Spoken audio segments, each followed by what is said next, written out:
Vous pouvez présenter Monsieur Garber.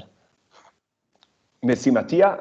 Donc, j'ai le plaisir d'avoir pour cette deuxième session trois rapporteurs, les trois des grands spécialistes et des amis, Daniel Garber, Enrico Basini et Stefano Di Bella.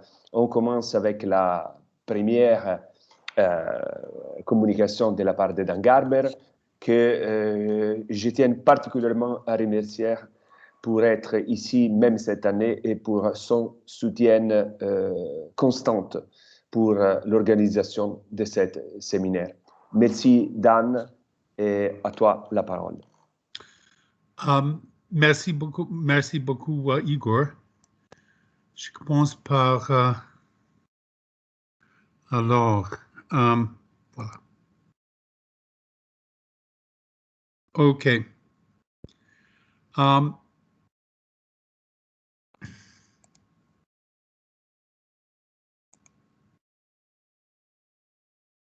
Très bien. I would like to thank very much the organizers at Lecce for organizing this wonderful meeting. It's a great shame that we can't meet together in Lecce as we have regularly in the past. And I miss very much the companionship of my colleagues from Lecce, my colleagues from and all of the students as well. But hopefully next year we will be able to return to Lecce. I'm going to talk about Spinoza and the consciousness of the self. Spinoza certainly knew Descartes' cogito and his argument for the immediate awareness of the self. The young Spinoza was deeply acquainted with Descartes, and his first philosophical publication, the Renata Descartes Principiorum Philosophiae, pars prima and secunda, contains his interpretation of the cogito, deeply influenced by the account of the Principia and in the Secunda Responsiones to the Meditaciones. It's tempting to believe that Spinoza, like many of his contemporaries, appreciated the necessity of recognizing a subject of our thoughts and affects, a me of which I am aware and which is the common subject of my affects. And many commentators on Spinoza have sought to find this in his philosophy. But I'm going to argue that while Spinoza does recognize a self of which we are conscious, that self and our consciousness of it are not at all like what Descartes advanced, a direct and intuitive grasp of myself open to me at the beginning of philosophizing as soon as I've eliminated the prejudices of youth and education. There is no such Spinozistic cogito, I shall argue. In this talk, I'd like to argue that while Spinoza thinks that we are indeed conscious of ourselves, what we are conscious of is very different from the Cartesian subject, and how we are conscious of it is very different from the direct knowledge that we gain of the self from the cogito. Spinoza's account of the knowledge of the self begins in a very different place than Descartes does, not with the elimination of the world of bodies, but surprisingly enough, with the knowledge of the external world. Let me set the stage. We are in Ethics 2. Having proved God and set out the general metaphysical framework in Ethics 1, God, the unique infinite substance, and a world of modes. In Ethics 2, Spinoza talks first about finite modes, both of thought and of extension. After he proves that the mind is the idea of the body, he then turns to physics and gives a short treatise on body. This is where we're going to begin, just after this consideration of body in Ethics Part 2. Spinoza begins this portion of the Ethics by considering the human body situated among other bodies in the world. Bodies external to mine impinge upon my body, causing changes in it. This impingement, what Spinoza calls an affectio, results in a state of my body which is jointly determined by the nature of the body impinging and by the nature of my own body. And this is Ethics, Part 2, Proposition 16. The idea of any way in which the human body is affected by external bodies must involve, and the word there is involvere, the nature of the human body, and at the same time, the nature of the external body. In ordinary language, to involve is a very, very vague term. But I think that Spinoza means it here in a much more precise sense. Involvere is connected with volvere, to roll or wrap. In this context, it might be translated literally as to wrap up, involvere, to wrap up or to envelop. I think that this is what Spinoza means to be saying in this proposition, that the idea of a state of a human body affected by an external body has wrapped up within it, as it were, both the idea of the nature of the human body and the idea of the nature of the impinging body. It isn't clear what exactly Spinoza might mean by saying that the idea of the affection has wrapped up in it the ideas of both natures. At very least, I think he means to say that the state of my body, as affected by an external body, is the result both of my nature and the nature of the external thing impinging on it. But as we shall see below, I suspect he also means to say that from a consideration of the idea of my body externally impinged upon in this way, I can recover a kind of knowledge both of my own nature and of the body externally impinging on mine. From this proposition, Spinoza draws some conclusions. First, from this it follows, and this is the corollary to that proposition, from this it follows first that the human mind perceives the nature of a great many bodies together with the nature of its own body. And in addition, it follows that the ideas which we have of external bodies indicate the condition of our own body more than the nature of the external bodies. So it appears that the impingement of external bodies on my body results in my mind, the idea of my body, being in a state that involves, embodies, encloses the nature of the external bodies in which it perceives external bodies and has ideas of them. Furthermore, the ideas I have of external things through the external impingement of bodies should be thought of more as indicating my own body in a state of being affected than as a direct idea of the external thing. This is what Spinoza calls imagination, but it includes sense perception as well. After the impingement, the state of my body is jointly determined by the nature of the two bodies in question, mine and the external body that's impinged on mine. When I sense a cup, for example, the resulting state of my body will be determined in part from my own essence and in part from the essence of the cup.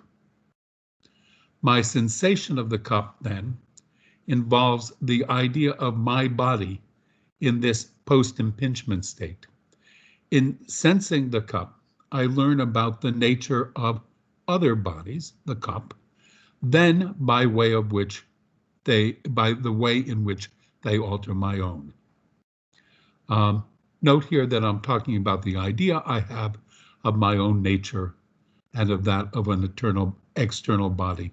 It's premature to call it knowledge, either cognitio or scientia, a question that's going to come up later. This, in essence, is Spinoza's account of how our causal interactions with the world of external bodies gives rise to the ideas we have of bodies outside of us. And from the ideas we have of external bodies come the ideas we have of ourselves. First, there is knowledge of the body, Proposition 19, the human mind does not know the human body itself, nor does it know that it exists, except through the ideas of the affections by which the body is affected. The affections, of course, are the external impingements of bodies on mind. That is to say, even though the mind is the idea of the body, we don't know the body directly, but only through the ideas we have of external things. This seems a bit puzzling, but it will become clearer later, I hope. Remember that by proposition 16, an impingement by an external object puts the human body into a state that is jointly determined by the nature of the external body and by the nature of our own bodies. Insofar as we can know the external body through sensation, we can know our own bodies at the same time. What this proposition is saying is that this is the only way in which we can know our own bodies. And again, more on this later. In a later proposition, Spinoza extends this to my knowledge of the mind as well. The mind does not know itself except insofar as it perceives the ideas of the affections of the body. And the argument for this proposition draws directly on proposition 19, as one might expect.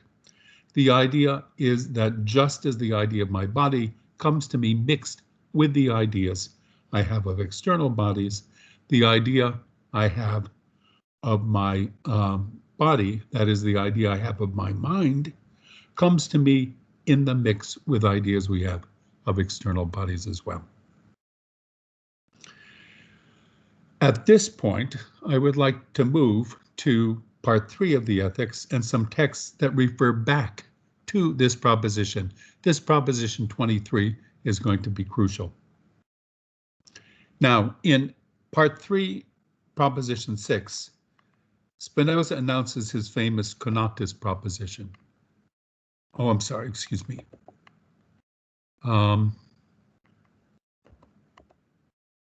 There we go. Each thing, insofar as it can, strives to persevere in its being. And this is followed in proposition 9 with the following. I'm not going to read all of this, but the important thing here is that Spinoza talks here about us being conscious of striving and conscious of the striving through the body's affections. I'll come back to this. I'm not going to read through this whole proposition. I'm not interested in the theorem itself, but mainly in what it is that it says about proposition 23. And here is a comparison between what proposition 23 says and what he says about proposition 23 in part 3. Now, proposition 23 of part 2 doesn't say anything at all about consciousness. But when he refers to it later in part 3, he does talk about consciousness. He reads back into proposition 23 of part 2, consciousness. It tells us that what proposition 23 really says is that the mind is only conscious of itself through its knowledge of external bodies. That is, the mind does not have direct access up to itself as it does in Descartes through the cogito, but that it is only conscious of its own nature insofar as it perceives the ideas of the affections of the body. For example, the idea of the body as it's affected by seeing a cup, for example. Spinoza does this often. Later citations of earlier propositions tell us what it is that these earlier propositions really meant. That's to say here that we are conscious of ourselves only insofar as we have sensory perceptions of external things. He also says that we are conscious of the striving, the conatus. I'll come back to that shortly. But here is the background for this. Spinoza thinks that the mind contains ideas of everything in the body. In this sense, it can be said to perceive everything that happens in the body. And this is proposition 12 of part 2. But I claim, though I can't argue for it here today, simply because of time, I claim that the only thing that we consciously perceive for Spinoza are the results of external stimulation. We are conscious only of sensations and the motions that they cause in the brain, but not of the rest of the things that go on in the body. This is something that Spinoza learned from Hobbes, though I think it would take too long to justify that here. But the sensation that we have of the cup that comes from the outside is a mixture of the nature of the cup and the nature of my body. And the nature of my body, of course, is the subject of the idea, which is my mind. So in sensation, I'm conscious at the same time of the cup I am seeing, and conscious of myself, or the essence of my body, or that which is seeing it. What about the consciousness of the conatus that Spinoza thinks that that we have? He says at the end of proposition 9 there, and it is conscious of the striving, right? And he says that in the demonstration as well, but the mind is necessarily conscious of itself through the ideas of the body's affections, the mind, and the mind is conscious of its striving. Reading back proposition 9 into the earlier proposition, the consciousness of the self for Spinoza in proposition 23 is the consciousness of my essence. But this is what Spinoza says about that. The striving by which each thing strives to persevere in its being, that's to say, the conatus for self-preservation, is nothing but the actual essence of the thing.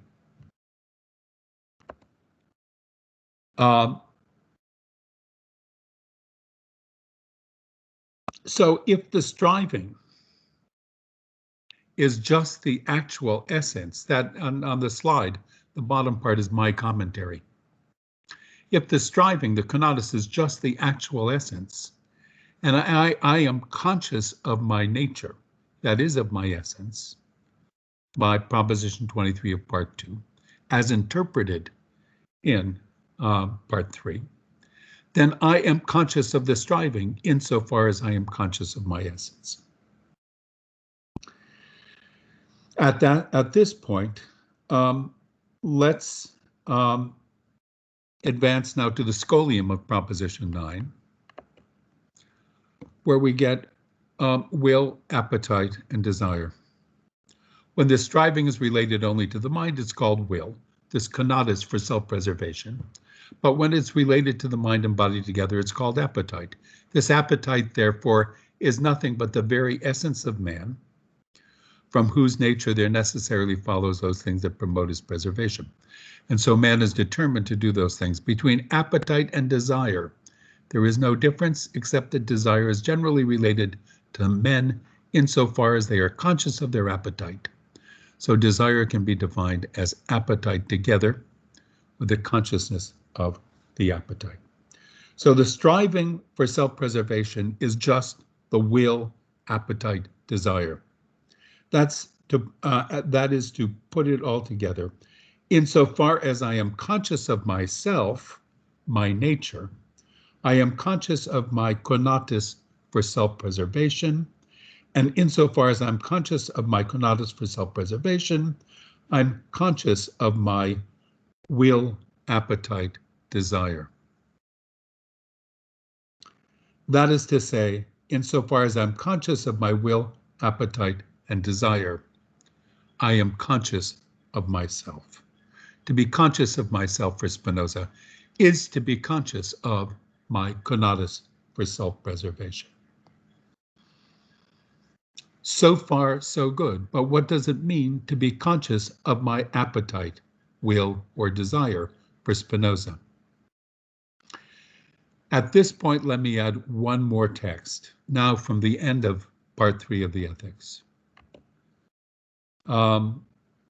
Next, joy and sadness are passions by which each one's power or striving to persevere in its being, it's conatus, is increased or diminished, aided or restrained.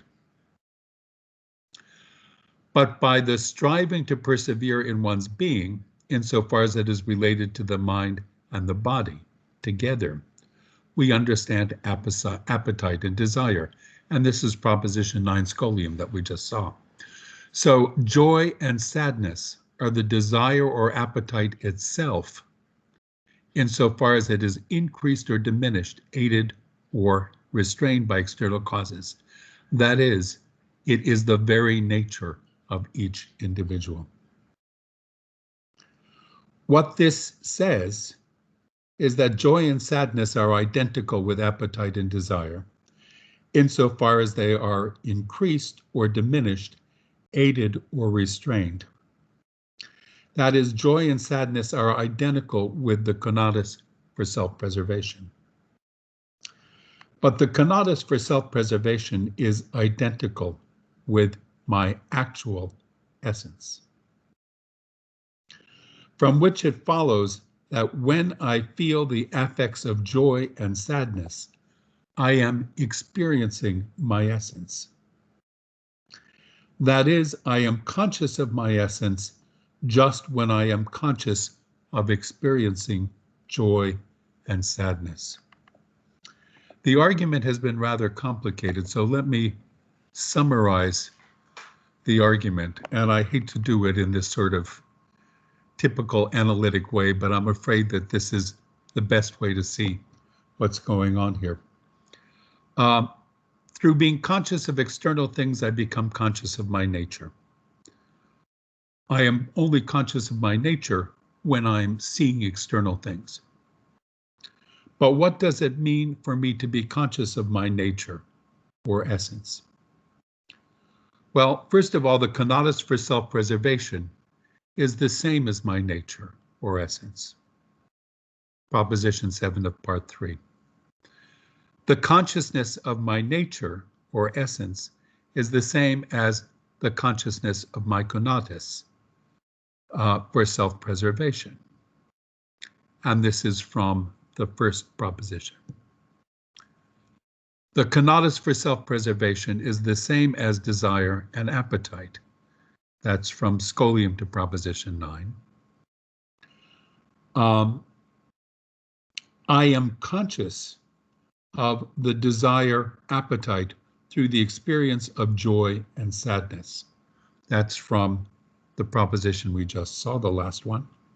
So I am conscious of my conatus through the experience of joy and sadness. But of course, the conatus by 2, the consciousness of my nature, is the same as the consciousness of my conatus. So I am conscious of my nature, essence, through the experience of joy and sadness. The contrast with Descartes could not be greater. For Descartes, we experience the self directly through the cogito. But for Spinoza, we are conscious of the self, our natures, through being conscious of external things, which in turn makes us conscious of our conatus for self-preservation. And being conscious of our conatus means experiencing feelings of joy and sadness. In this way, I am conscious of myself not through a direct and intuitive perception of myself, but only through my affects, my feelings of joy and sadness, as my power is increased or decreased. I am conscious of myself insofar as I feel joy and sadness. That is the consciousness of the self. And this, of course, is very far from the cogito. Now, this way of grasping the self comes directly from the senses and the imagination, what Spinoza calls knowledge of the first kind. knowledge of the lowest order. It is through grasping external bodies that we come to know ourselves. But there's another way of grasping the self as well. As we approach full rationality, what Spinoza calls knowledge of the third kind, and through it, as we approach full beatitude, we come to a very different conception of mind and body than the one derived from sensation in Ethics 2 and 3. In the beginning of the intellectual journey toward beatitude, my mind and body are objects in time, which I come to know through the causal processes of sense experience. But at the end of the program, I attain a rather different perspective on myself. Spinoza claims that there are two ways of conceiving something's existence. We conceive things as actual in two ways, either insofar as we conceive them to exist in relation to a certain time and place, or insofar as we conceive them to be contained in God and to follow from the necessity of the divine nature. But the things we conceive in the second way as true or real, we conceive sub specie eternitatis, and to that extent, they involve eternal and infinite essence of God. This then is how I conceive of myself through knowledge of the third kind.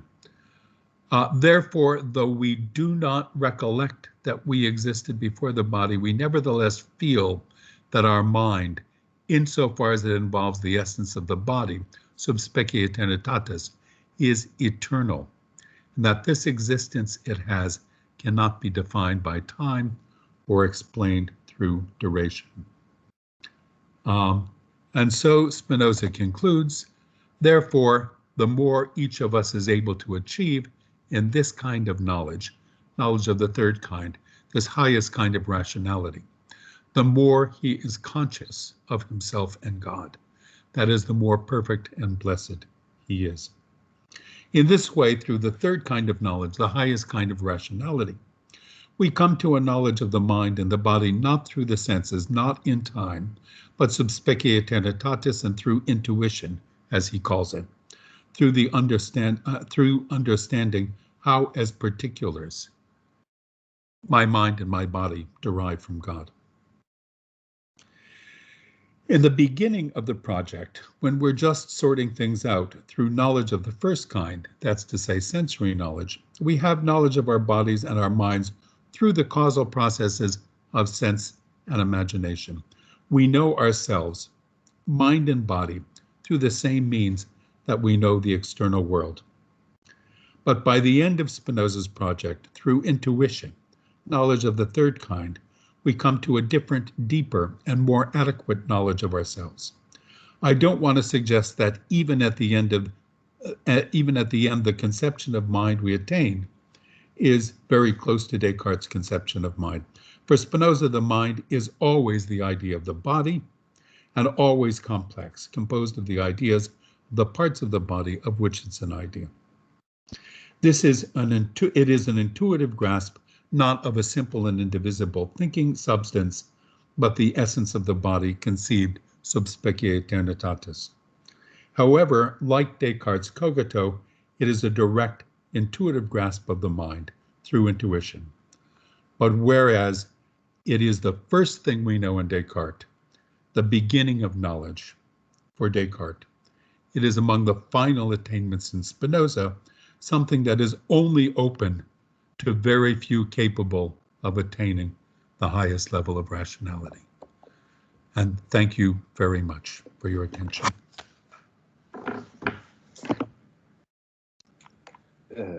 Thank you very much, Dan, for this wonderful presentation and for this rich analysis, and I would say very complex too. Je passe au français.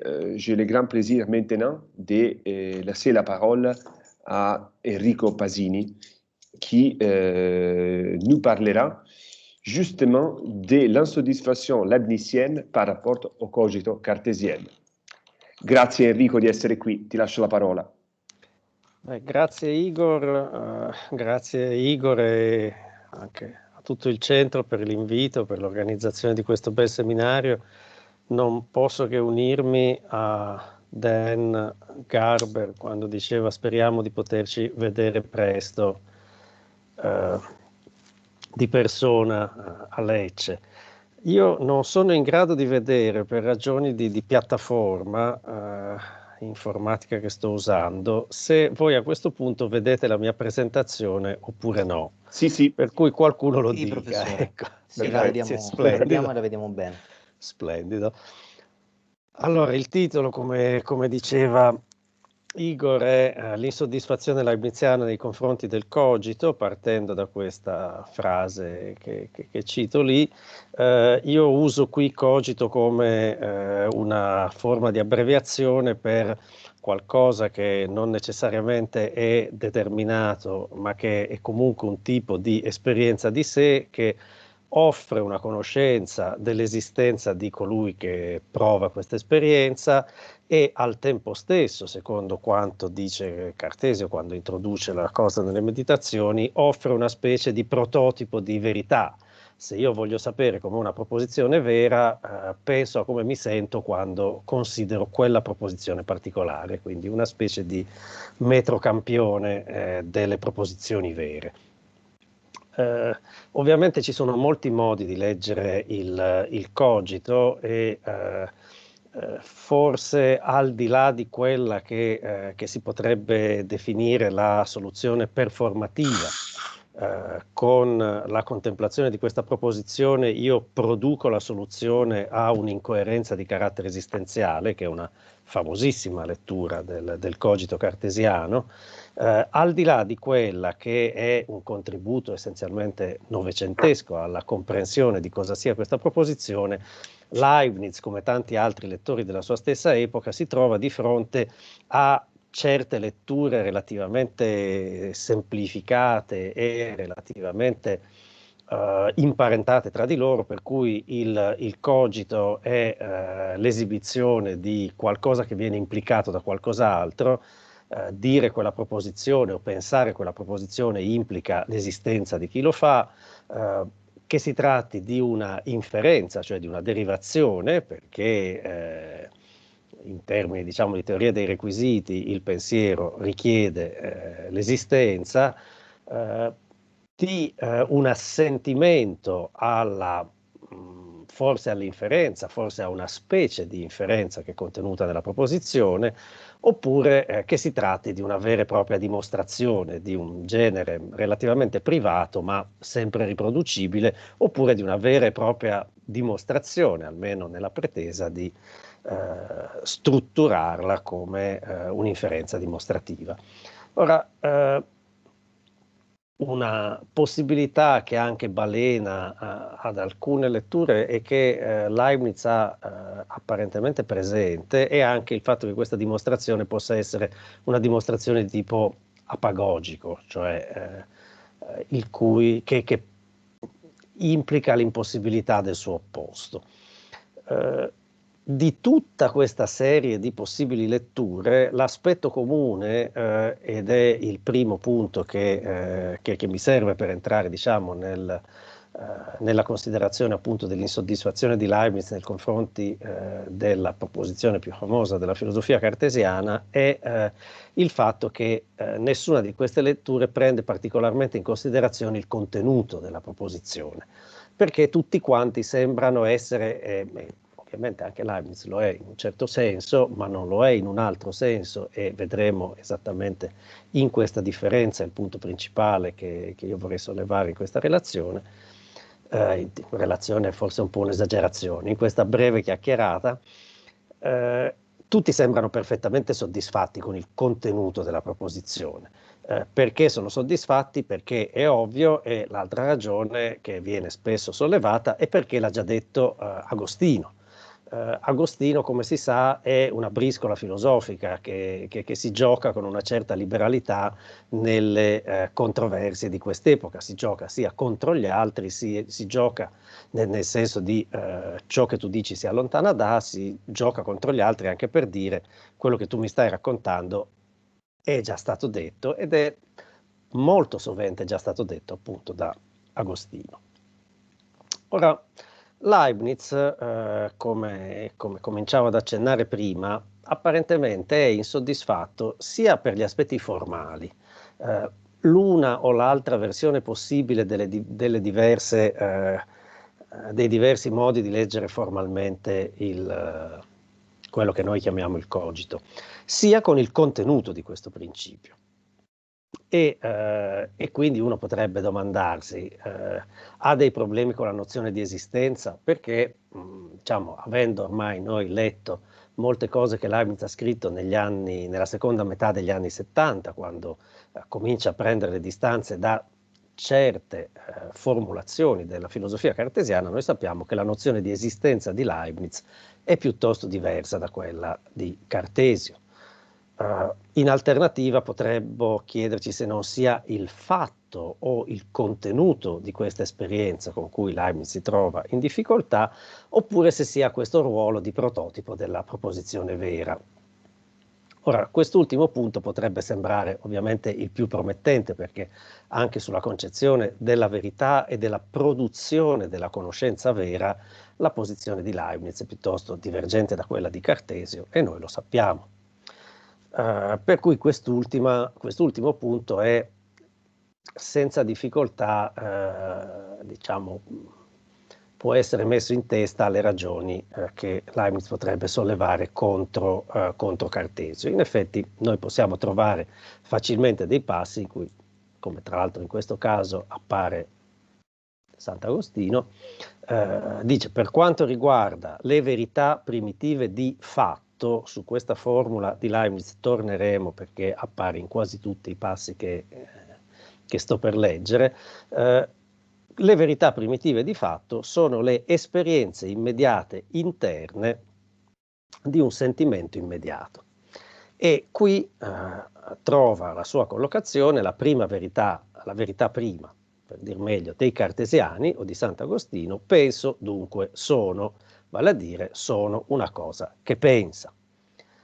Bisogna però sapere, aggiunge Leibniz, che così come le verità identiche, quindi le prime verità di ragione, sono generali o particolari, e che quelle generali sono altrettanto chiare quanto le altre, enunciare la proposizione identica in termini universali, ogni cosa è ciò che è, oppure in termini particolari, A è A, è la stessa cosa, dal punto di vista sia della chiarezza sia della validità. E lo stesso accade per le verità prime di fatto. Io non mi diffonderò sulla distinzione tra verità di fatto e di ragione, tornerà parecchie volte, ma credo che sia nota. Ora dice Leibniz: non solo mi è chiaro immediatamente che io penso, ma mi è altrettanto chiaro che ho dei pensieri differenti, che a volte io penso ad A, a volte io penso a B. E qui entriamo nello stile analitico che menzionava Dan, ma fin qui credo che riusciamo a sopportarlo. Ora, la proposizione particolare di un tipo, del tipo io penso, o del tipo io penso a A, io penso a B, vale altrettanto bene, sta suggerendo Leibniz, come esempio di verità prima di fatto, quanto qualunque altra che abbia la stessa immediata evidenza, cioè che produca il sentimento immediato della sua verità. Dunque noi vediamo che il primo modo di Leibniz per prendere posizione, in questo passo almeno, ma lo troveremo anche appunto in altri passi, nei confronti della proposizione fondamentale della prima verità dei cartesiani, è che questa non è una verità logica, ma è una verità di fatto, il che è abbastanza ovvio in un certo senso, ma per Leibniz, come sappiamo, questa distinzione è una distinzione di carattere fondamentale tra domini diversi delle proposizioni vere. Ora, una cosa che risulta abbastanza evidente è che, siccome ce ne sono molte, non si tratta di un prototipo della verità, della proposizione vera, né di fatto né di altro genere, perché avere numerosi prototipi della proposizione vera non ha molto senso e da un certo punto di vista è chiaro che Leibniz non si pone neanche il problema in questo caso.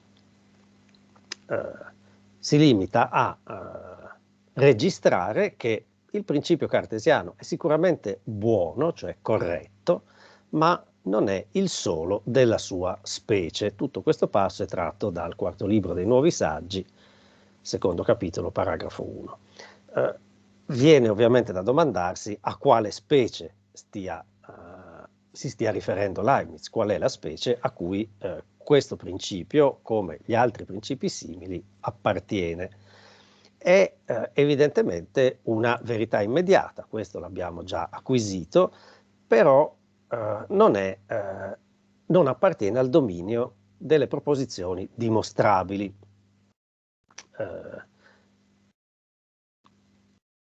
Leibniz sembra, in quest'altro passo che comincio a leggere adesso, suggerire che siccome è immediata non appartenga al dominio della dimostrazione. Si può sempre dire che questa proposizione, io esisto, è di assoluta evidenza perché è una proposizione che non si può provare mediante nessun'altra, è invece una verità immediata. Quindi è di perfetta evidenza perché non richiede dei passaggi dimostrativi e se non richiede dei passaggi dimostrativi non appartiene al dominio della dimostrazione. Ora questa è una questione, trattandosi di Leibniz, piuttosto delicata perché ci sono contesti nei quali Leibniz ritiene che le verità immediate non siano suscettibili di dimostrazione di per sé, ma il modo in cui in quei contesti interseca questa relativa ovvietà con nozioni tipo proposizione dimostrabile, assioma, dimostrazione delle proposizioni dimostrate dagli assiomi, dimostrazione degli assiomi stessi, è ad assetto relativamente variabile. Restiamo in questo passo, dire penso dunque sono, non è propriamente provare l'esistenza a partire dal pensiero, perché pensare, essere pensante è la stessa cosa. Dire io sono pensante contiene già io sono. Ora questo è vero, questa è la spiegazione che qui Leibniz dà dell'essere la proposizione una proposizione immediata. D'altra parte quando si dice io sono pensante contiene già io sono e quindi da io sono pensante si può ricavare io sono, è una specie di dimostrazione, anche se è una dimostrazione estremamente banale.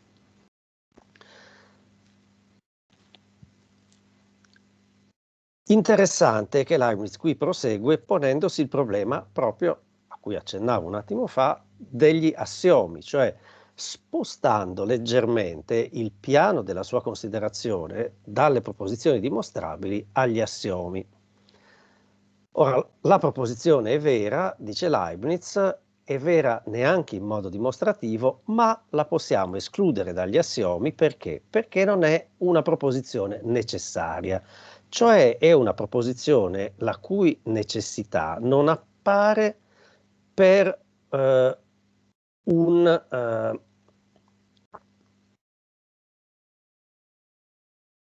passaggio o un insieme di passaggi o una considerazione di comparazione tra idee accessibile al nostro intelletto. Soltanto Dio vede come i due termini io e l'esistenza sono legati, perché si tratta, come sappiamo appunto, di una verità di fatto e le verità di fatto non sono suscettibili di dimostrazioni per un ragionamento abbastanza famoso di Leibniz, che la dimostrazione è una successione di passi finiti e ogni rapporto tra condizioni di fatto è invece fondato su un numero infinito di condizioni di passaggi. Potrebbe essere invece un assioma in un senso differente del termine assioma. Leibniz lo chiede immediatamente e si dice: se invece consideriamo l'assioma come una proposizione basilare di una scienza che non viene provato all'interno di quella scienza in quanto viene assunto come verità immediata o non dimostrabile, si può dire bene che allora invece quella proposizione è un assioma in quanto è con certezza una verità primitiva. Questo passo sembra un pochino confuso e la confusione è visibilmente perché Leibniz appunto si sta muovendo tra il piano delle verità che hanno un carattere di necessità e che vengono considerate assiomi per questa ragione e le verità che vengono poste come verità prime di un insieme di proposizioni che costituiscono un dominio di conoscenza che non necessariamente invece condividono quel carattere di necessità che poi potrebbe essere dimostrabile per la famosa intenzione leibniziana di dimostrare tutti gli assiomi a partire dalle definizioni e da un nucleo estremamente ristretto di verità identiche, oppure che potrebbe essere considerato non dimostrabile per delle ragioni che però non hanno a che fare con lo statuto di verità di fatto. Questa è semplicemente una spiegazione di ciò che era stato appena detto, quindi io passerei oltre. Riassumiamo a che punto siamo arrivati e che cosa abbiamo trovato e in che situazione l'abbiamo trovato. L'abbiamo trovato, intanto entrambe le citazioni venivano da lì, nel quarto libro dei Nuovi Saggi, quindi in una trattazione sulla conoscenza, sulla struttura della conoscenza, su quali sono le proposizioni prime, quali vengono dimostrate, su quali sono le fonti della certezza e così via. E abbiamo visto che Leibniz si domanda che genere di proposizione sia, e in particolare se sia un assioma. Implicitamente si domanda se possiede o non possiede un certo grado di validità che può essere logica o epistemica, epistemologica, è autoevidente, proviene da un'esperienza e così via. E abbiamo visto che Leibniz sta anche girando un po' intorno alla questione se si tratti di una proposizione che è speciale oppure no, qua e là sostenendo che ce ne sono tante altre simili, qua e là sostenendo che però potrebbe comunque essere considerata un assioma, quindi non è speciale ed è speciale al tempo stesso. Ora, per essere così paragonato agli assiomi, il principio richiede allora, e questo sembra abbastanza chiaro, avere validità di carattere logica o esperienziale e avere un ruolo di carattere epistemico o epistemologico rispetto ad altre proposizioni. Andiamo qualche anno indietro e troviamo, diciamo, le origini di questa insoddisfazione e anche la formulazione originaria di questa insoddisfazione. È sostanzialmente articolata in questi due termini. La proposizione che abbiamo un po' visto per il primo, cioè questa proposizione non è poi così speciale, ce ne sono tante altre, ma troviamo una formulazione più radicale del suo rapporto con queste altre, cioè che in realtà queste altre proposizioni, che condividono in fondo lo stesso campo di validità, di ruolo epistemologico e così via, almeno in apparenza, in realtà sono meglio. Cioè che la proposizione cartesiana è poi alla fine quella sbagliata. Non è la migliore per svolgere quel ruolo. Se stiamo cercando ora una proposizione che abbia quel posto e quel ruolo, dice Leibniz in un testo di annotazioni su Cartesio, sulla filosofia cartesiana, dice qualcosa che abbiamo trovato già, perché noi stiamo leggendo appunto all'indietro e invece troviamo qualcosa adesso, noi arriviamo a qualcosa che Leibniz aveva già scritto.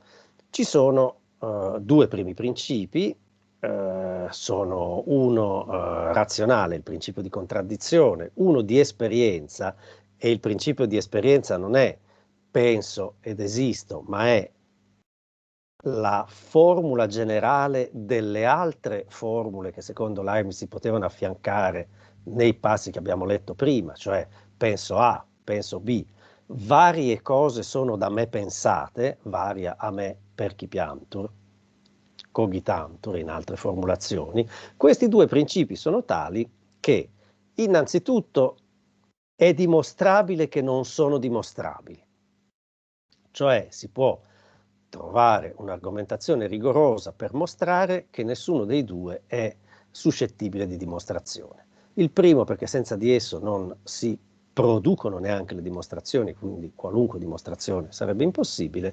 Il secondo perché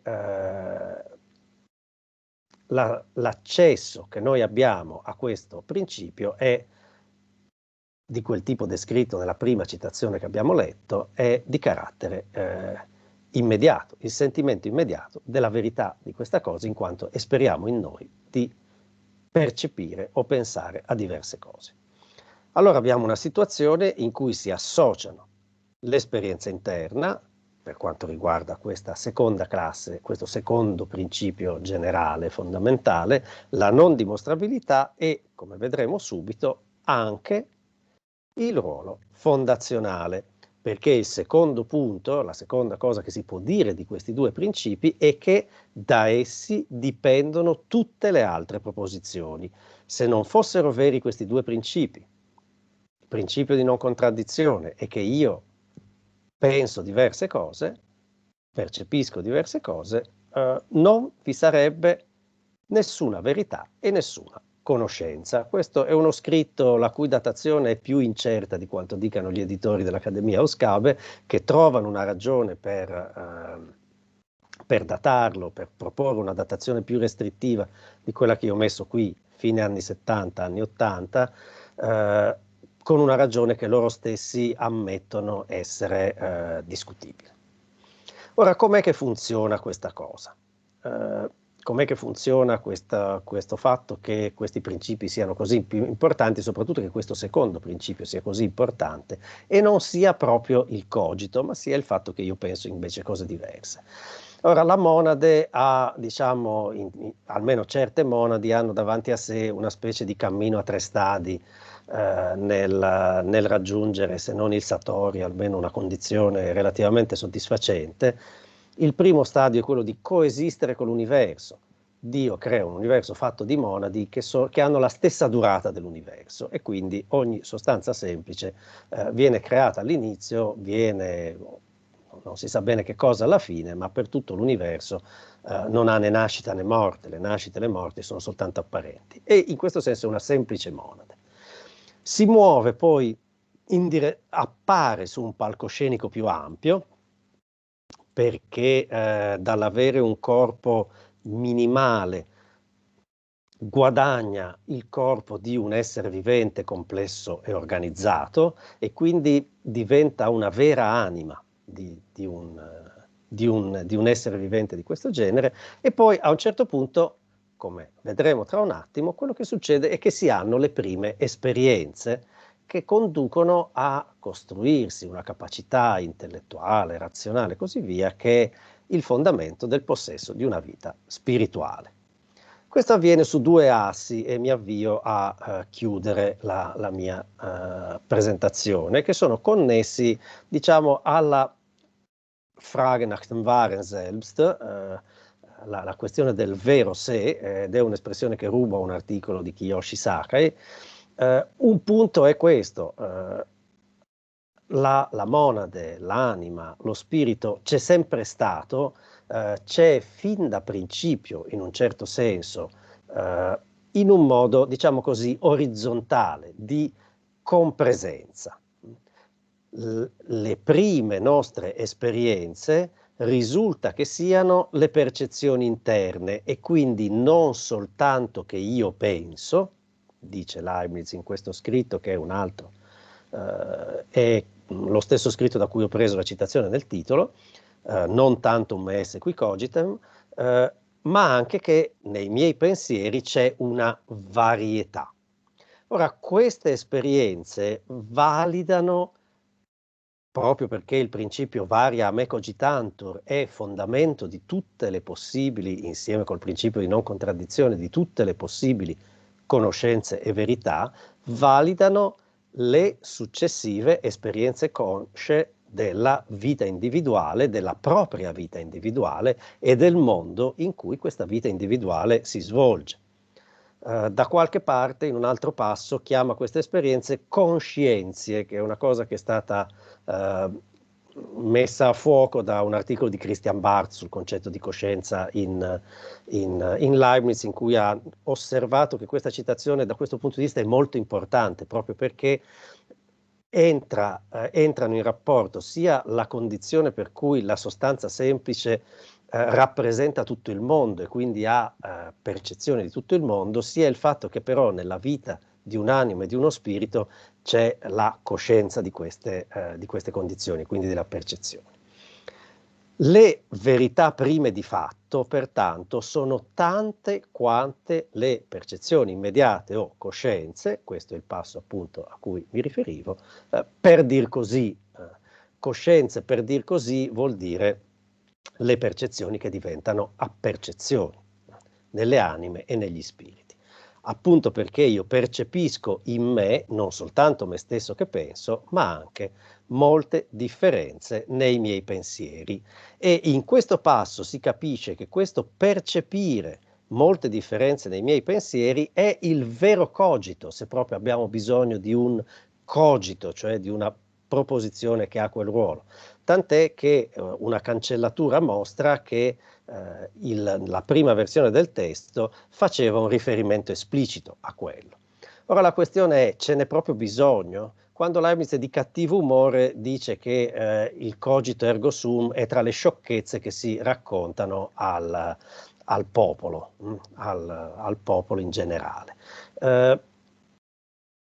Invece questa pluralità di penso questo, penso quello, penso A, penso B, è proprio ciò che mi permette di avere confidenza nell'esperienza che io ho del mondo. E in questo senso davvero questa è la cosa reale, cioè il punto effettivo di partenza per essere sicuro. L'altro elemento, e chiudo, è il fatto che questo nostro esserci con una presenza diciamo, orizzontale, di coesistenza di diverse percezioni, ha anche una continuità verticale ed è il secondo punto su cui in modo meno visibile, perché ci sono meno citazioni, meno messe a fuoco, ma comunque Leibniz si stacca dall'articolazione del rapporto tra esperienza, certezza e condizioni necessarie di tale certezza rispetto a Cartesio, cioè la memoria di ciò che io ho appena percepito, la memoria delle proposizioni precedenti. Cartesio vuole che non possiamo fidarci delle dimostrazioni perché la dimostrazione implica la memoria delle proposizioni precedenti ed è la ragione per cui i matematici atei possono svolgere dimostrazioni ma non possono essere mai sicuri di quello che avevano fatto prima, ma in realtà, dice Leibniz, se fosse così in nulla potremmo avere fede. In nulla potremmo avere fede perché la nostra stessa coscienza del momento presente è sorretta e costituita dalla memoria di ciò che immediatamente c'è stato prima e se noi conosciamo Leibniz sappiamo che anche la memoria che in futuro avremo dello stato presente è contenuta in questo stato presente e nel fatto che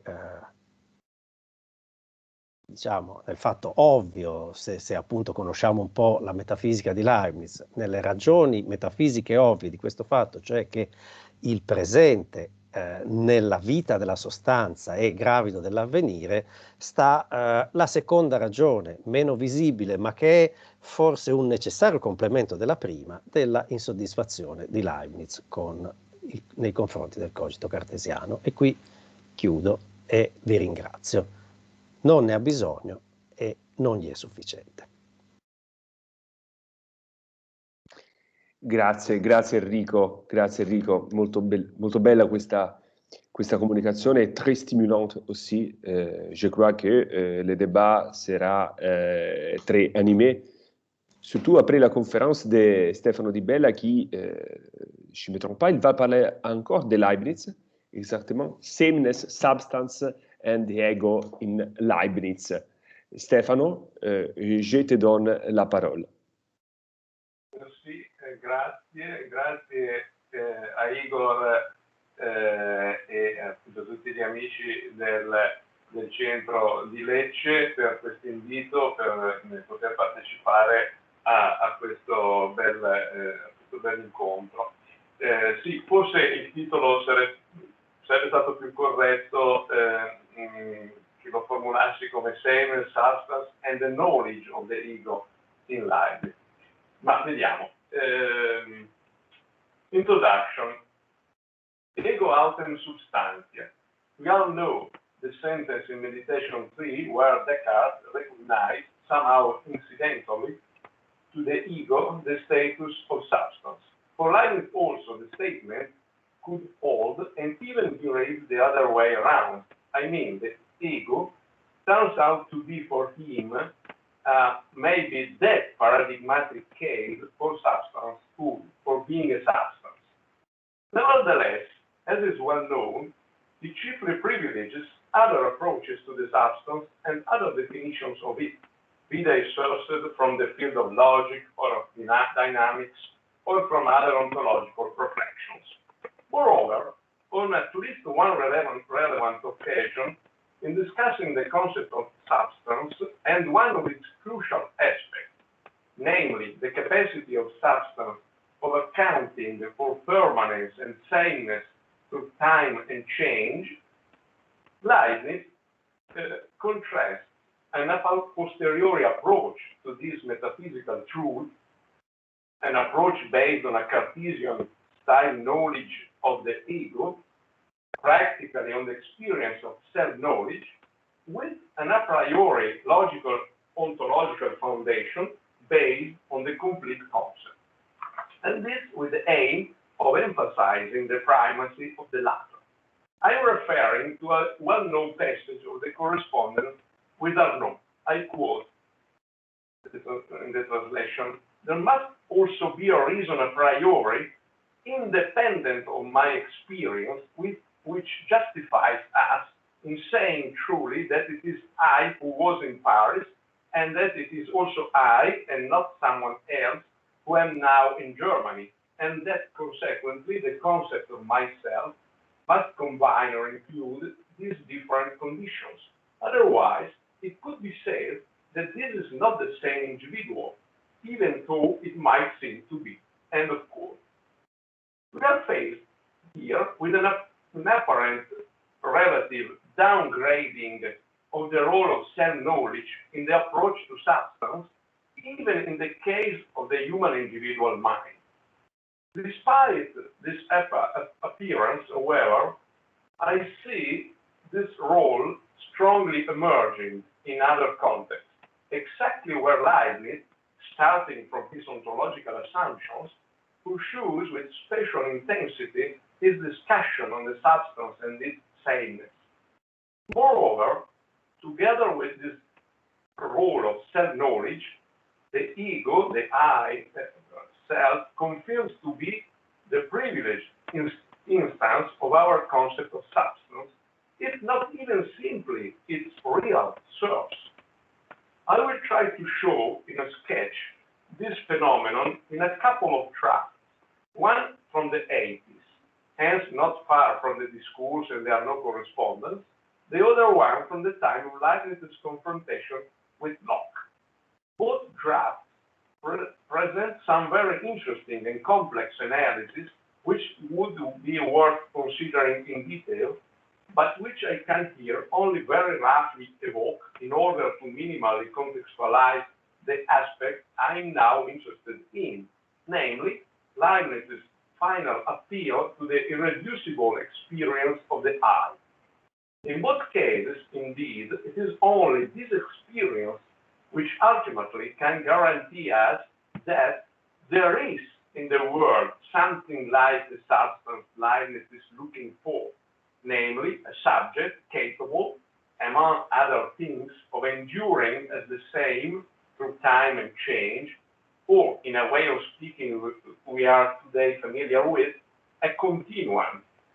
In this sense, the order of relevance stated in the discussion with Arnaud is almost our term, insofar as only the a posteriori experience of self-knowledge seems able to assure us of the exemplification and of the very content of our concept of substance, able to play the role of a continuum.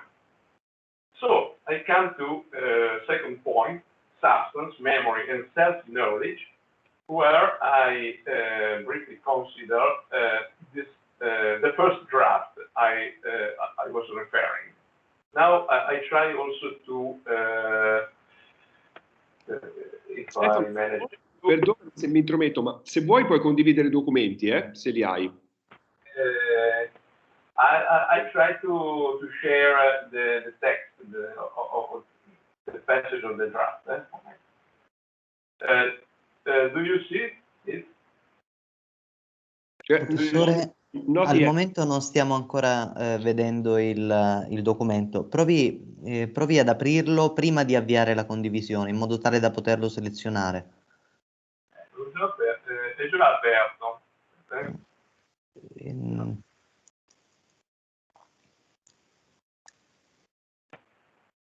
Lo vede? Lo vedete? Ancora no. Per un attimo però si è avviato qualcosa, sembrava che fosse in corso una condivisione.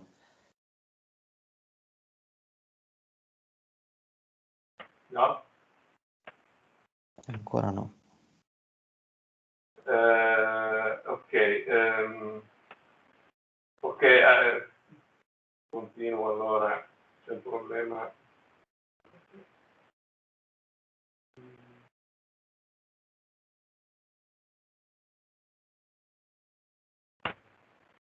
Se può esserle utile inviarmelo, posso condividerlo io per lei.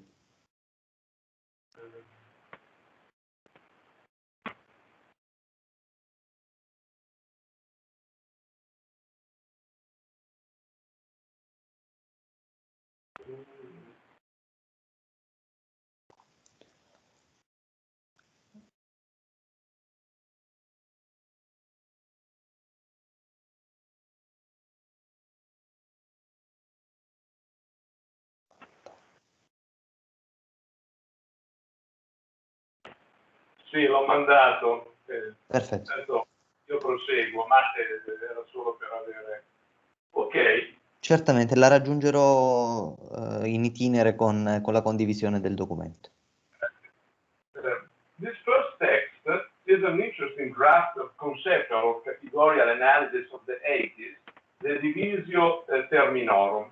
Here Leibniz pursues a kind of phenomenological approach to first concept.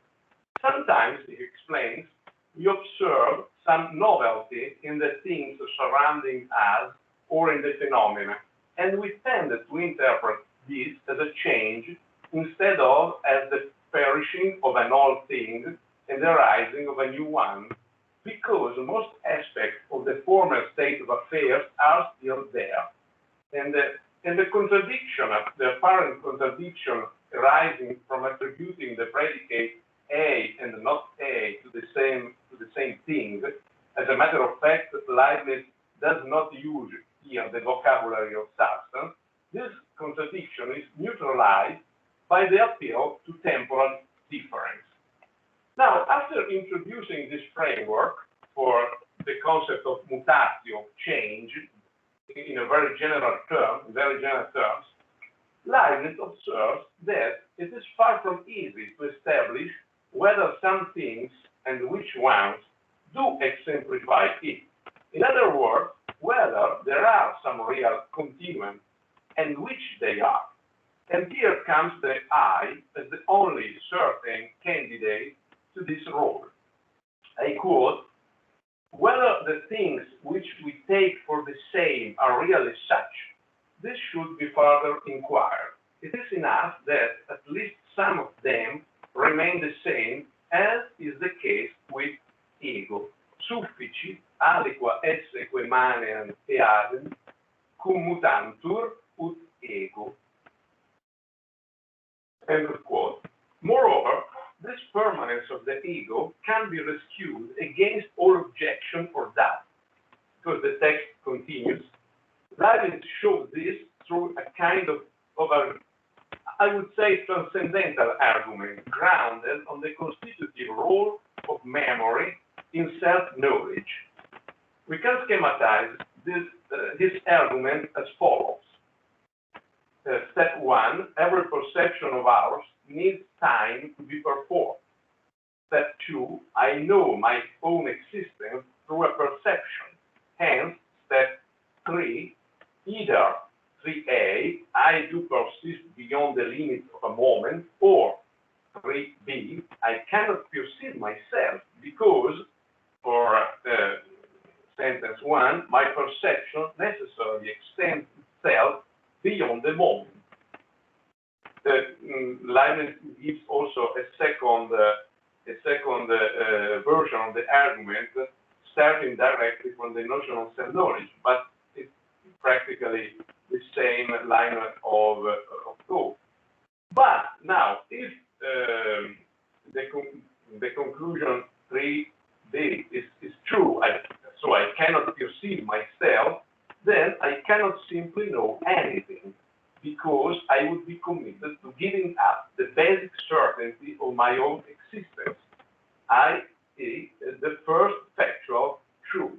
I quote, if you give up this experience of oneself, is interesting this expression uses, experimentum sui, which is the first of all our experiences, all other experiences are destroyed. And so all my knowledge is destroyed. All the possibility of my knowledge is destroyed. End of quote. You see that we find here some topics which Enrico talked about in his talk. The self-knowledge as first factual, the cogito as first factual truth, and the role of memory in the cogito. Leibniz relies here on a certain analysis of the role of memory, which goes back at least to his early reflections in the Paris Note. And interestingly enough, this rejoins also a different approach to the cogito from Descartes, also partly in agreement as far as this reflexive temporal dimension is concerned, with some of Hobbes's remarks to Descartes himself. I cannot dwell further on this. It is enough to see how only self-knowledge, and hence the self, can offer an indisputable instance of the concept of a continuum, whose conceivability Leibniz tries then to spell out in logical, ontological terms. Now I come to section 3, the last one, and to the second draft I will consider. Radical changes and the ego as an ends per se. The other draft I shall consider is the draft De Mutationibus on changes, a text from the first years of the 18th century, presumably bound to Leibniz's reflections on Locke's essay. It is a text which is still not in the Academy edition, was published in the Furaus edition to the volume 4, but finally excluded from the volume from chronological reasons.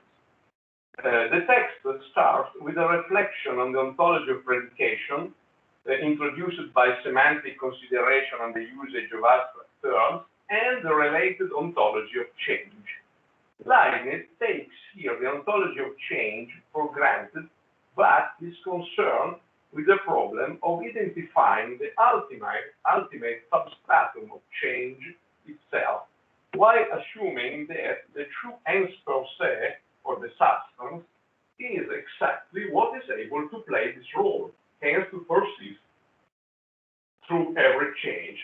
This allows him to sketch a comparison between, on one hand, the traditional Aristotelian ontology, and, on the other, the so-called Democritean ontology, under which the ontology of moderns is clearly addressed by him, namely an ontology which takes matter as the true substance underlying physical changes. Leibniz points to what he presents as a failure of the Aristotelian ontology, insofar as this, on one hand, identifies substance, or the ens per se, with items like man or horse.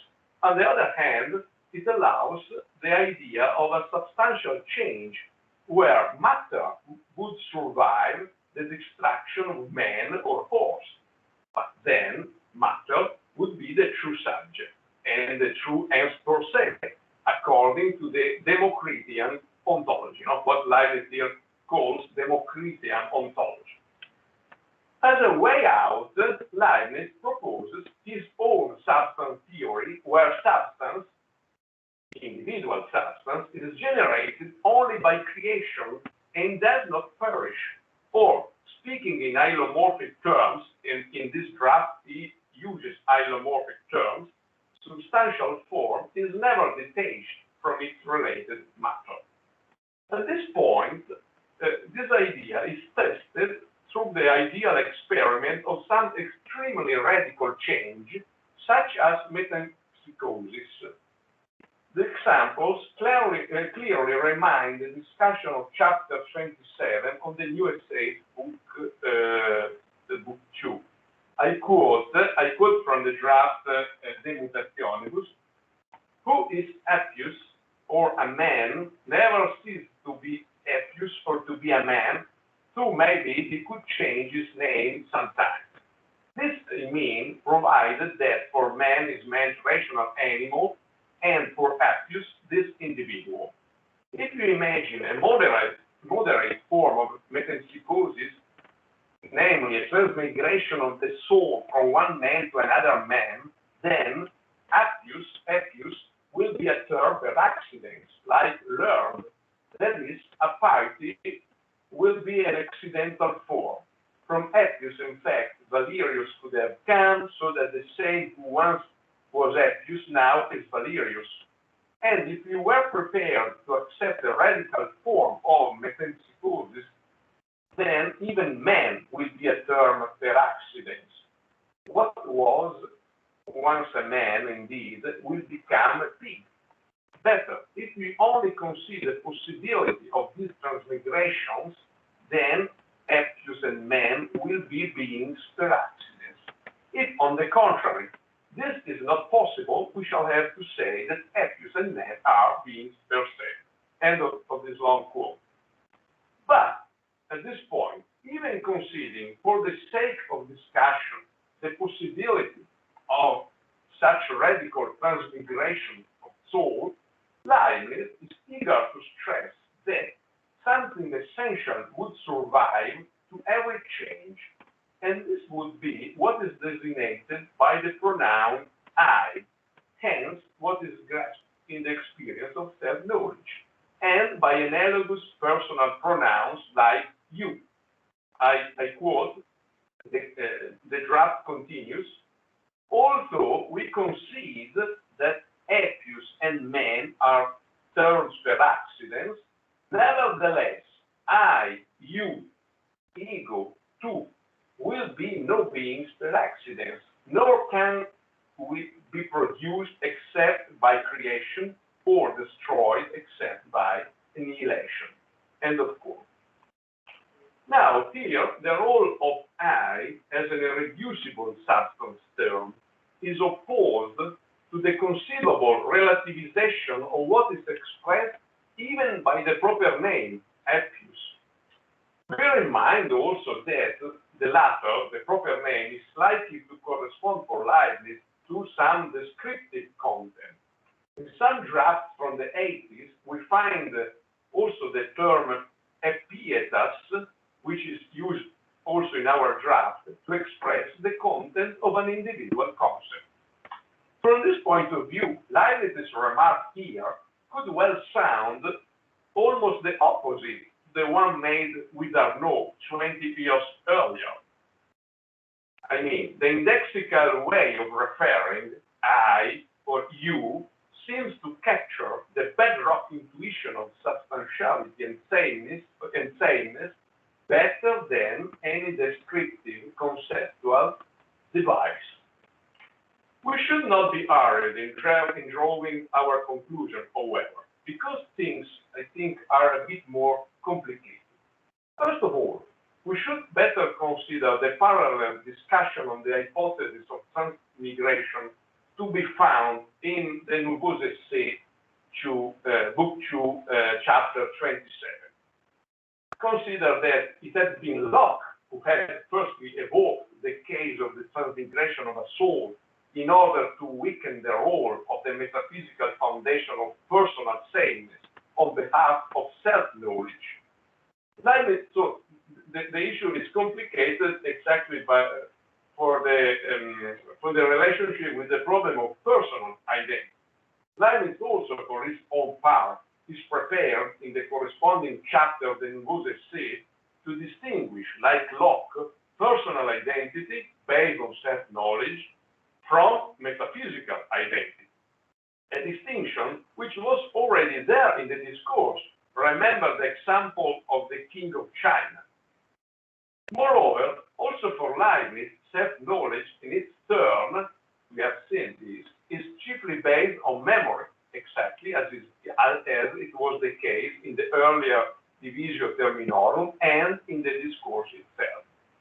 Leibniz, however, in the Nouveaux Essais, in this chapter, contrary to Locke, aims at defending the value of metaphysical identity and, especially, aims at keeping a personal identity connected with it. It would be surprising, however, if Leibniz, in this draft, the Mutationibus, were to propose self-knowledge also as the unique content, even of metaphysical substance identity. Let us compare then the passage I read in the De Mutationibus with the parallel passage in Nouveaux Essais 2:27, where Leibniz comments Apuleius' story of Lucius transformed into a donkey. That I quote, "I would not quarrel with someone who said that in the Golden Age there is still the same self or individual because of the same immaterial spirit, as well as the same Lucius or person, because of this awareness of this I, but that there is no longer a man. But here the issue of man we can skip apart. End of quote. Interestingly enough, we see here that the reflexive personal pronoun here is soi is used here to pick out the metaphysical reference, namely the individual substance, or, as Leibniz says, the immaterial spirit, while it is the proper name, Lucius, which refers to the person, namely to the moral identity, also bound, of course, to self-knowledge. So we can guess that also in our text, in the De Mutationibus, the I, which expresses self-knowledge, picks out as its reference the real metaphysical individual, namely the bearer of metaphysical identity, persisting through every change in principle, even to the possible transmigration of soul and to the loss of memory, which might hypothetically break personal identity, namely the apparent continuity of the Appius or Lucius. Actually, self-knowledge with memory, which is constitutive of it, confirms to be not only the key for personal identity, but also the privileged, undisputable experience that gives us the epistemic access to a real continuum, to the real substance. Or better, it is what provides us with the example of, or the guarantee of, the existence of at least one actual instance of a real continuum whose sameness should then be explained in metaphysical terms, relying in turn on the notions of complete concept, or of substantial form, or of monad, and so on. At the same time, it should be noted for Leibniz there cannot be, in principle, any incorrigible gap between the testimony of self-knowledge on one hand, which marks the unsurpassable bound of personal identity, and on the other hand, the metaphysical reality of substance and substantial sameness on the other. This is the lessons of chapter 27 on the Nouveaux Essais. We learn from this discussion that Leibniz takes Locke's extravagant cases of transmigration and so on with reserve. In a Leibnizian world, no radical, systematic divergence between the self or the metaphysical sameness on one hand and the appearance of self or personal sameness, personal identity on the other is ultimately admitted. In this sense, the a posteriori and the a priori approach to substance, which were confronted in the passage of the Arnaud correspondence, should harmoniously agree, the one being grounded on the other. Thank you.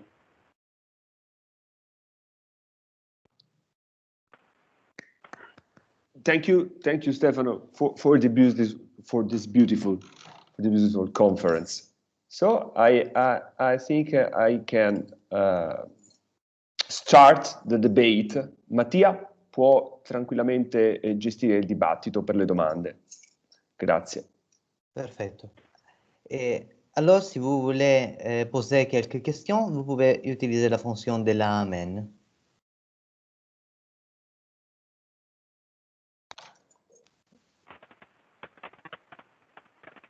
Quelques minutes, peut-être pour indiquer la volonté de poser la question. Je crois qu'il y a une question de Mare Miles et une question d'état de Schmalz, Mattia. Ah, oui. Si je vois bien. Oui, alors. Mare Miles. État de Schmalz. Oui. Oh, adesso mi sentite? Sì, Oui. Prego Mare, prego. Grazie. Well, I have a question really for Enrico Passini, but Stefano De Bella may want to register a point of view on this particular question. You mentioned in passing a formulation of Leibniz's that I would have expected to be quite central to your presentation, namely varia me cogitanter or percipipanter, no? Which has always seemed to me to be just a reformulation of Descartes' cogito ergo sum in Leibniz's own terms. I note that the me is there, so there's no intention on Leibniz's part to deny that this first truth involves the existence of a substance. It's not for that reason that he reformulates. Now, you said at the outset of your presentation that Leibniz really had three reservations about the Cartesian cogito. The first about the form, in other words, the apparently inferential form. The second about the content. And the third regarding its prototypical status as a kind of paragon of truth, an example of what truth or certainty itself is. My question is, do you think in reformulating as he did, varia a me cogitantur, Leibniz was addressing these concerns specifically? Do you think that he thought that these concerns applied less to his own formulation than to the original Cartesian formulation? That's my question then to Enrico Passini, and perhaps Stefano Di Bella will have something to say about that as well. Oh, may I answer? Should I answer? Okay. Well, those 3 points were mainly introducing points to what I would say afterwards, so they were in form of questions. Is it that Leibniz was worried about this or that other? I'll answer on 2 points that you raised. First one, is this a simple reformulation of Descartes' cogito?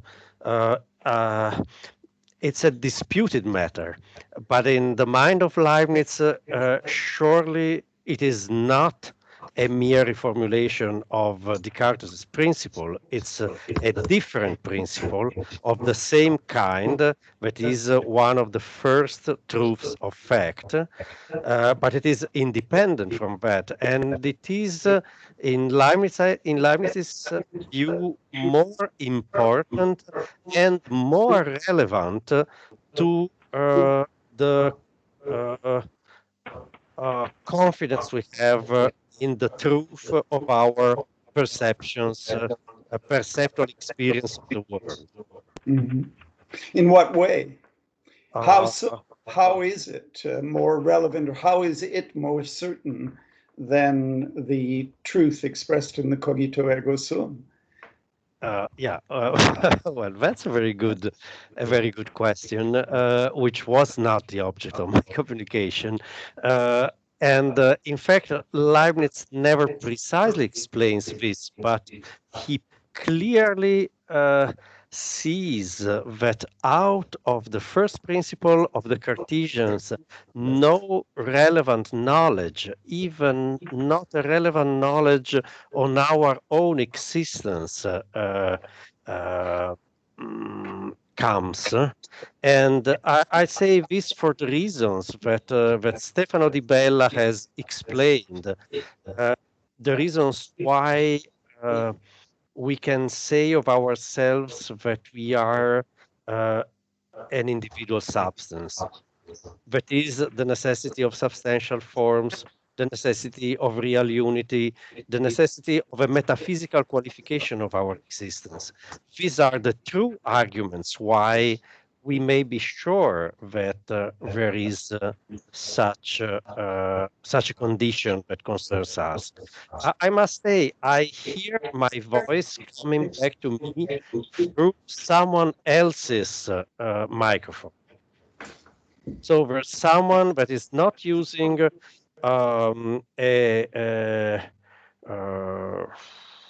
any device like this and using the speaker and has the microphone open. Now I think it's been closed, so I would go on.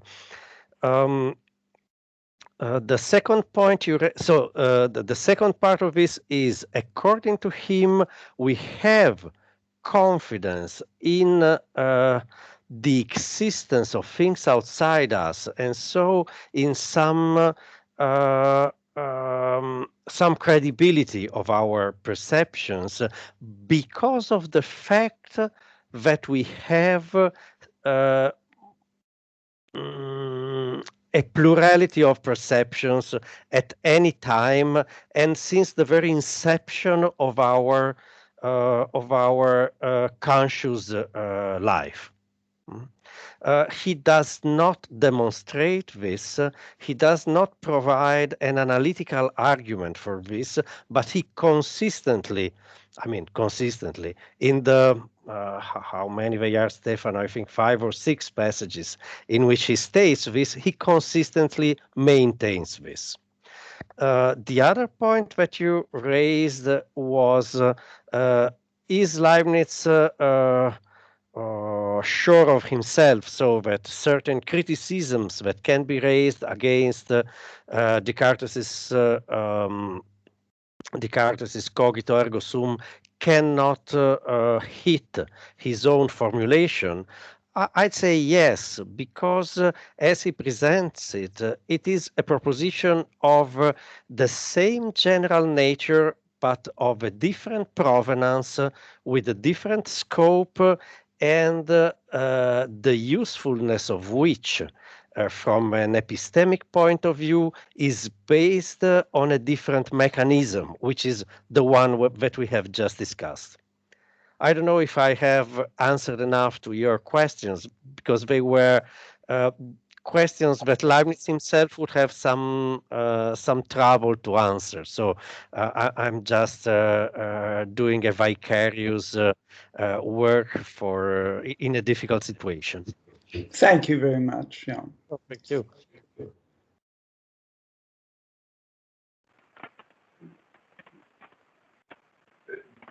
There is another answer of Professor Di Bella. I had only further comments to what Enrico said. In a way, Leibniz sometimes recognizes to the cogito some primacy. For instance, in the first draft I commented, he says the point of his reasoning is exactly that the cogito is the first factual truth, and if we give up this, then we cannot be certain of nothing. No? And so, and in general, we can also say that maybe Leibniz is also a bit unfair, as usual, with Descartes, because in a way we could say that okay, in Descartes also there is the varia cogitantur, insofar as all content, or now we see that in the meditation 3, all content of my mind, all ideas participate of the same immediacy and certainty of the cogito. But it seems to me that maybe Enrico has said, if I understood well, maybe the problem is that Leibniz does not take so seriously the Cartesian doubt.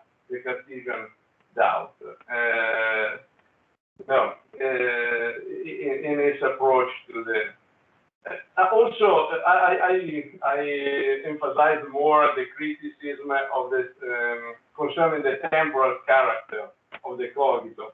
This also, we could say that, as a matter of fact, also in Descartes there is a temporal dimension of the cogito. But in any case, Leibniz criticizes the cogito also for this, and surely it takes it in a different way. I said that his analysis of self-knowledge reminds me some remark of Hobbes in his objection to the second meditation, as concerns the character of memory act on the cogito and the problem which derive from this. So. Alors, il y a une autre question de Tad Schmalz.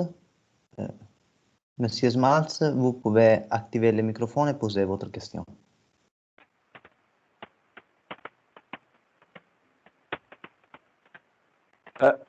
Tad, you have to switch on the microphone. Just to switch on the microphone. It's closed now.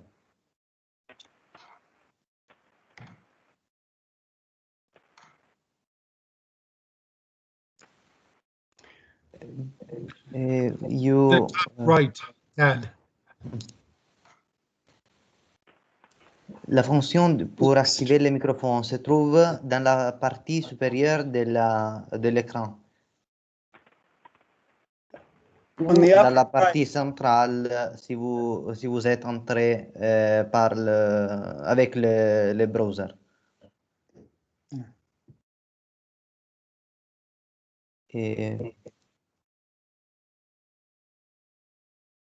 Non, nous avons perdu aussi l'image de la webcam. I think he just turned off his webcam rather than turning on the microphone. I still see him on my screen. Now, up in the upper right, there's a small red rectangle that says leave. And to the immediate left of that, there's an arrow, and then to the left of the arrow is the microphone icon. If you click on that, you'll activate your microphone. Perhaps waiting for Tad, we can let Lisa make her own question. Yes, because there is another question. Alors, Madame Shapiro, vous pouvez poser la question. Thanks. Thanks to all the speakers. This is a question for Dan, really about the first half of your discussion of Spinoza. I just sort of, I guess one of the questions I had was maybe the way to put it is about what you take to be the order of conscious awareness. So I'm with you that it's through joy and sadness that we become self-conscious of ourselves. So I'm on board there. But I thought what you were suggesting was that we're first conscious of objects in the world that affect our body, and then feel joy and sadness as a result of that conscious awareness of things in the world, and then have consciousness of ourselves. And I guess I'm wondering whether that's the right order of things, that in fact, the way the world affects us, causally impacts us, impacts our power of persevering in existence. And that change in our power of persevering leads us to feel joy or sadness, which gives us some kind of self-awareness, which then in turn affects our imaginations, our awareness of objects in the world. So I guess that's just really what did you mean by consciousness of objects, and where do you think imagination starts? That's a very good question. I actually think it's all going on at the same time, that there's not a sequence. And here is the and that, when in the end our consciousness of ourselves is precisely our feeling of joy and sadness. That it isn't first we do the one, then we do the other, then we do the third. It is, here's the way in which I read what it is that's happening. As far as consciousness goes, and this is, it's a curious thing, he does not talk about consciousness directly in the sections about the imagination. In Ethics Part 2, Propositions 14, 15, 16, etc., up through 23, where he's talking about the imagination. He does not use the word consciousness, but he does use it later when he refers back to them in Ethics Part 3, Proposition 9, which is extremely interesting. And this is something that Spinoza, I think, does fairly frequently, is you look at later,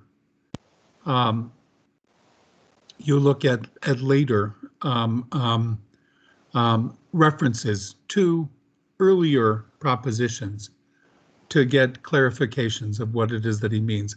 And he does explicitly use the term conscious. What does he mean by that? I think he means nothing more really than awareness. And the view seems to be, now reading this consciousness back from Proposition 9 of Part 3 into the stuff about imagination, that what we are actually aware of is the external impingements on our bodies. We have perceptions of everything that goes on in our bodies. That's one of the earlier propositions, Proposition 11 of Part 2. But that the only ones that we're aware of are the external impingements. This, by the way, tracks exactly what it is that Hobbes says about imagination as well. You know, it's only the external impingements that we seem to be, that we actually have awareness of. I'm reading this back into Spinoza. This seems to be what it is that he holds, but that external impingements on us, of which we're aware, involve a mixture of the nature of the external things that are impinging on us and our own nature. This is the way in which, at least through knowledge of the first kind, we become aware of ourselves. So we become aware of our own natures in perceiving external things. Then my argument is that what he then does is argues that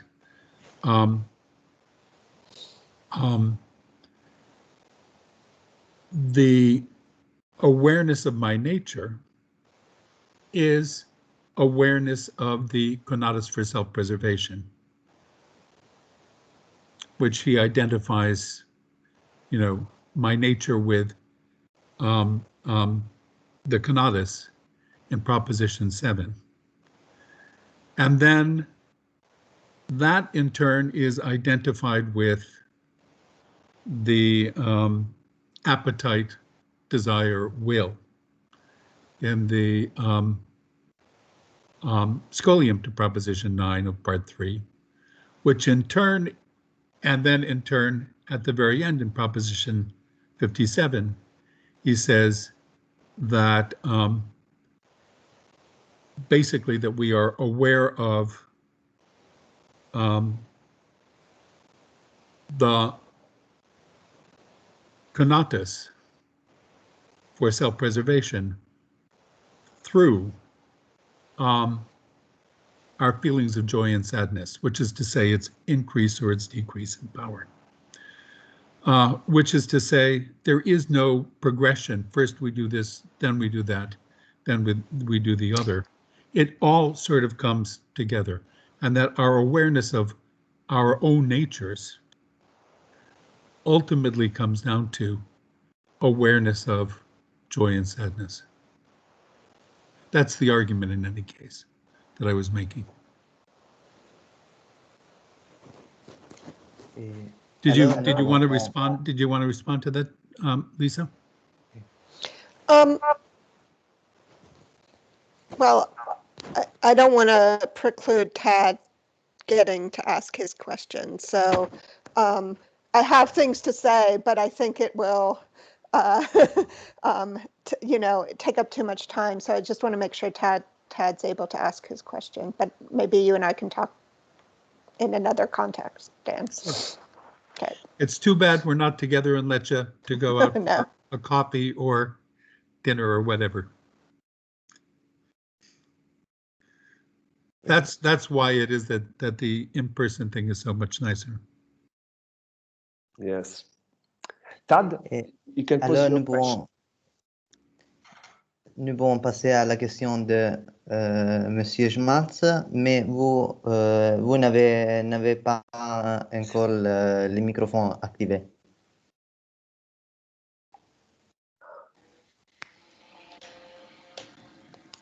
Tad, I suggest if you can accede to the chat, that you write in the chat the question, and we can read it to Dan, or to the one you have to pose it.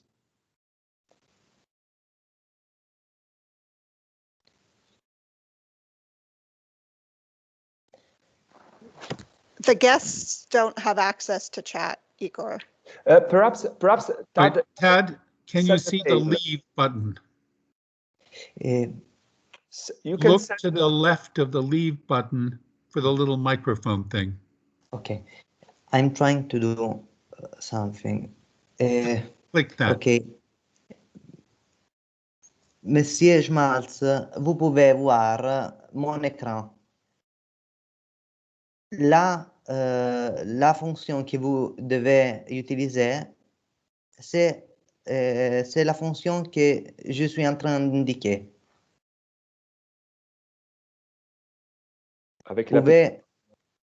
Pouvez-vous voir la condivision de mon écran? Et alors, il y a le symbole d'un microphone et la main avec laquelle j'use les différentes fonctions se trouve en proximité de la fonction. Si vous pouvez voir la main que je suis en train d'agiter. The little hand in the right top of the screen. So you have to use that function or to use Control μ.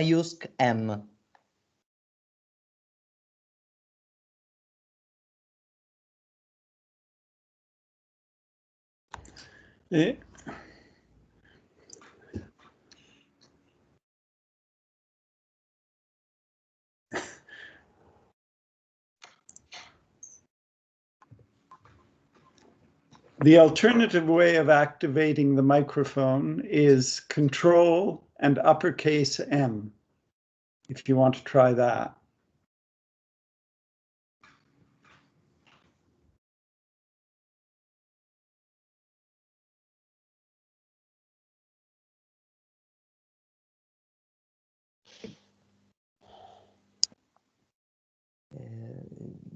Je ne peux pas comprendre les problèmes parce que Monsieur Schmalz a Il est activé. But Mattia, let's try this way. Tad, if you can send me a short mail with your question, and I can read the question. It will be very easy. I'm sorry about that. Ou si Monsieur Schmalz a installé l'application que nous avons indiquée, Teams Viewer. Oh, we have no time in this moment, Mattia. Okay. I'm reading just the question. Okay. I think it will work very well.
Oh, I think that there is a problem because I did receive the mail.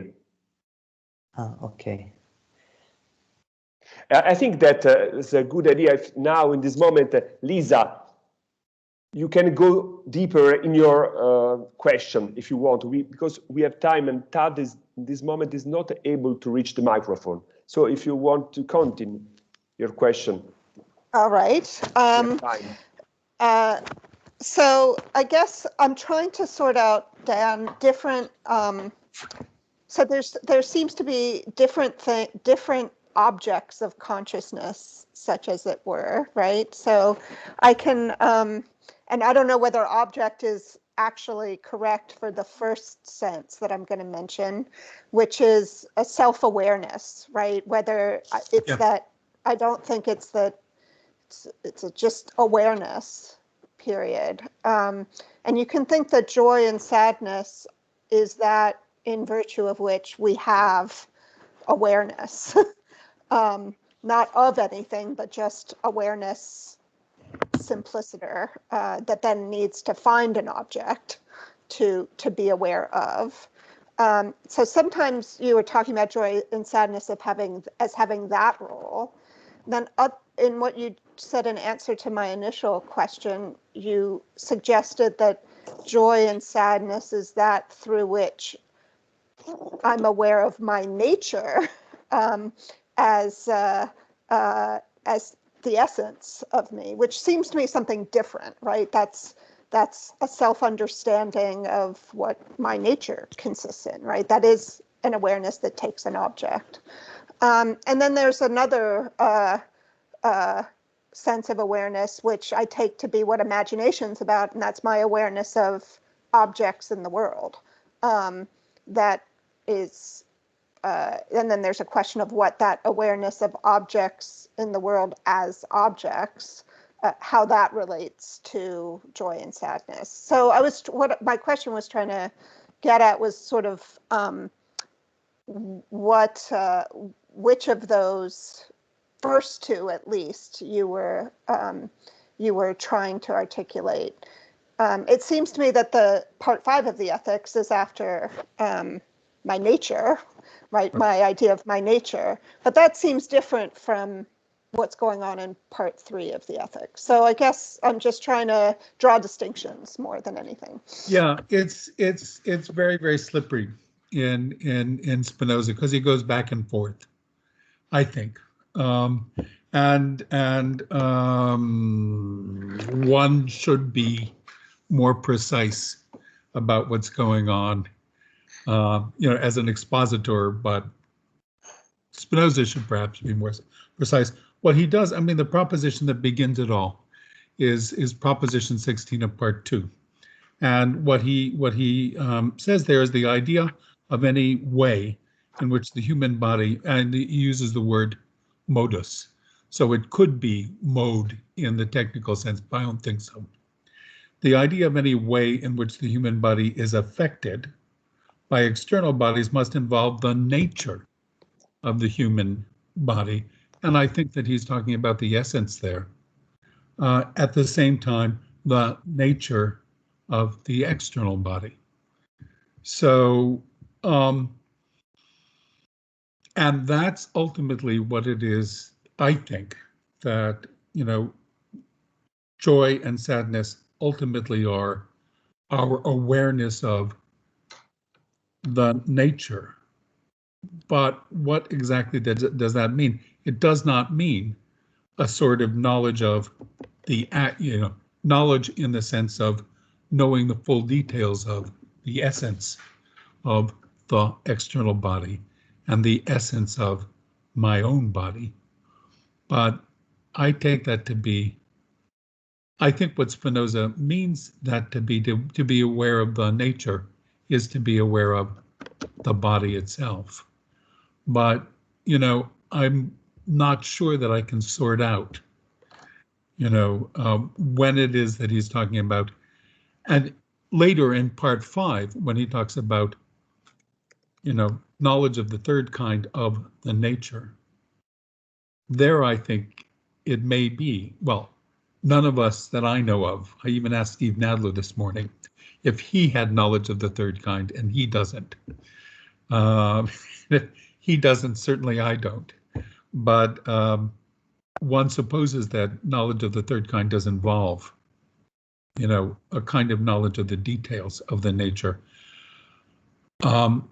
What I think the nature of an individual is the ratio of motion and rest that he talks about earlier on, or its interpretation under the attribute of thought, which is to say, knowing the configuration and relations of the parts of, say, a body that constitute its constant nature.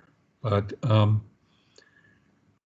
what can I say? I do think that when he says that through joy and sadness, we are conscious of the conatus and then conscious of our natures. What he means is, this is the consciousness that constitutes the consciousness of ourselves. And I'm not sure I can answer better than that, sorry. But I'll think about it. But it's a good question, it really is. Sorting out, knowledge of ourselves versus knowledge of our natures. But Spinoza, I think, slides very easily back and forth from the one to the other. And I wish I could give a more precise answer. Excusez-moi, Monsieur Schmalz a activé le microphone. Je l'ai pu entendre pour un moment. Et alors, je pense que nous avons quelques minutes pour une question très rapide. I don't know. Can you hear me? You can't Yes. hear me. Yeah, you can hear me. Perfectly. Yes. Yes. I'm so sorry. I'll be very brief. This is for Dan. So I'm wondering whether you draw the distinction between Descartes and Spinoza a bit too sharply. And I have in mind here Descartes' claim, various texts and principles 152 in particular, that we don't know the existence of a substance directly, but only through its attributes. And so I'm wondering about the claim that Descartes, that we can know the self, the thinking thing, directly through the cogito. That seems we need to qualify that. Well, we do know it through the attribute of thought, of course. And that's exactly that in a certain way is. But do we know and this is what he says in the second meditation. I am, I exist. What is it that the I is? I am a thinking thing. It is through thought. But I'm wondering whether, on his view, we know the faculty of thought directly, or whether we know it through its acts.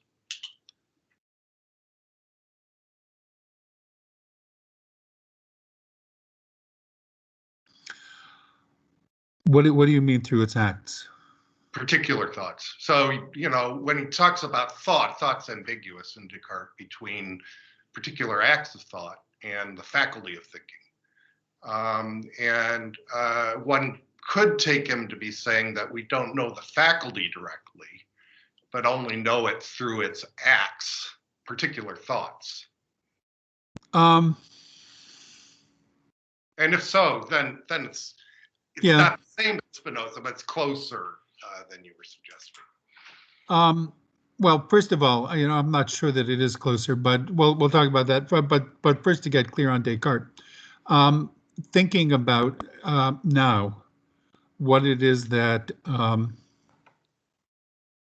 he says in the second replies in response to the question from the objectors, that how is it that we can be certain of the cogito, given that everything has been called into doubt, even the things that are most evident.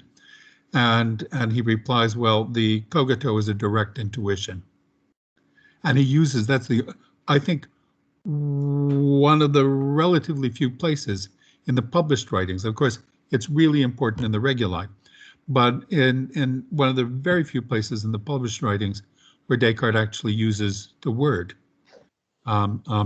intuition in that case. So there is, and that's his justification, is he never meant to call intuitions into question. Of course, that leads directly, of course, to the problems of the circle.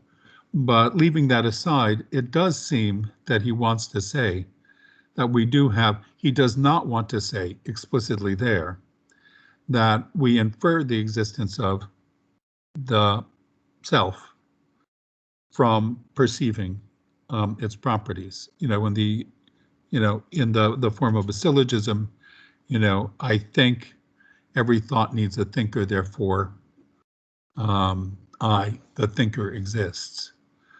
But what's important, I think, importantly different about Spinoza, and this is what sort of led me along this path a while ago, is the idea that there's a certain sense in which, in looking in part the discussion of imagination, in part 2 of the ethics, that we only know ourselves, at least at first. There is this knowledge of the third kind that you get in the fifth part of the ethics, but that the first, and this is what everybody has, our knowledge of ourselves only comes through our knowledge of things in the external world, which is definitely different from what it is that Descartes is doing, because of course Descartes begins by sort of bracketing the external world. No, agreed entirely with that. So no disagreement there. Apologies, Igor and Mattia, for putting you behind time. I'm glad you can hear me though, so I can present later, but thank you. Thank you, Tad. No problem at all. No problem at all. Absolutely. Let me thank you all for this session, which was just beautiful. And I propose to meet within 10 minutes at 6:30 for the third session. Thank you very much. See you soon.